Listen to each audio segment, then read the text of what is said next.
Hello दोस्तों, केना छी अहाँ सब? अहाँ सबके स्वागत करै छी एक और नया ब्लॉग में। तो चलू आइ के ब्लॉग में अहाँ सबके दिखाबऽ जा रहल छी लौकी के लत्ती छतो पर आबि गेलै है।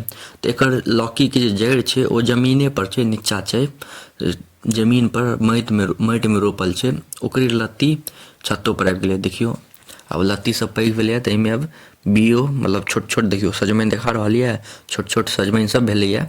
धीरे धीरे ई पैघ हेतै। अहाँके इएह वीडियो में हम देखाएब केना केना पैघ भेल जाइ छै, ओकर तोड़बै लौकी के सेहो देखाएब। हमरा सबके इम्हर लौकी के सजमनि कहल जाइ छै। देखियो कते लौकी सब भेलै, छोट छोट देखा रहल यऽ अहाँ सबके फूल छै आ छोट छोट बिया मतलब छोट छोट टाके भेलैए।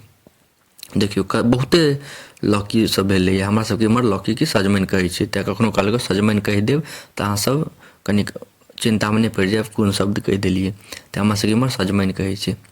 देखियो लत्ती कते लतरलैए से जमीन से पर जुड़ल छै लत्ती। जमीन जेकर जड़ि छै जमीन में, देखियो नीचा छै, नीचा जड़ि छै एकदम। बाँस दऽ कऽ ऊपर छत पर एलैए। देखियो हुए छै जड़ि एकदम लास्ट में, तो माटे पर एकर जड़ि छै। तो बाँस पर दऽ कऽ ऊपर छत पर आबि गेलै। छत पर बढ़िया से लतरि गेलै।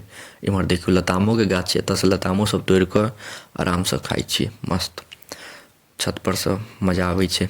लतामो मिल गेल, लौकियो मिल गेल, लौकी के सब्जियो बनि गेल। देखियो धीरे धीरे पैघ हेतै, एहिमे समय लगतै। आब देखियो एते टा के भेलै, देखाबै छै।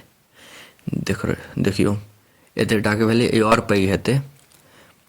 ई एते टा के भेलै, धीरे धीरे सब पैघ भऽ रहल छै। ई देखियो एतबे टा के छै, छोट छोट सब छै, देख रहल छियै कते छोट छोट छै। अखन ई और पैघ हेतै। देखियो कते बिया देलकै, कते। आ ई देखियो एगो ई सबसे पैघ यऽ, आइयो से एगो पैघ छै, देखाबै छी अहाँ सबके। देखियो एगो ई पैघ छै, सबसे पैघ अखन इएह छै। अखन की छै, ठंडा के मौसम तते छै, रौदे नहि उगि रहल छै, तेँ पैघे नहि भऽ होइ छै। तऽ आइ कते दिन के बाद रौदा उगलै। तऽ तोड़बै आइ, तऽ अहाँ सबके देखाबै छी केना तोड़बै से तोड़ऽ के तरीका।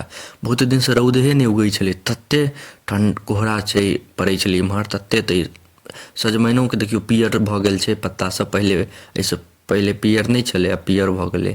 देखियो अभी तोड़ै छियै, किएकि अब एतबे टा के हेतै, एहिसँ ज्यादा नहि हेतै। अंदर में सड़ियो गेलै कनिक। तऽ एकरा कोनो भारी तरीका नहीं छै, ना सीधा एकर डंटी के घीच दियौ, नहीं तऽ हाँसू हैत हाँसूसँ काटि लेब, ओना एना झीक लेबै तऽ ओहोसँ भऽ जायत। देखियो एतबे टा के सजमनि छै, एहिसँ पैघ नहि हेतै, किएकि अंदर में देखियो कनि मनि सड़ियो गेल छै। तऽ एकर ज्यादा दिन नहीं रहतै, किएकि रौदे नहीं उगै छै। बहुते इम्हर ठंडा से पड़ै छै, कते दिन के बाद रौदा उगलैए। तैँ एकरा आब तोड़ि लेलियै, आओर इहो सब अब पैघ हेतै। देखियो कते लौकी सब एलैए, छोट छोट निकललैए। रौदा निकलतै तहने ई सब पैघ हेतै, ओना की पैघ हेतै।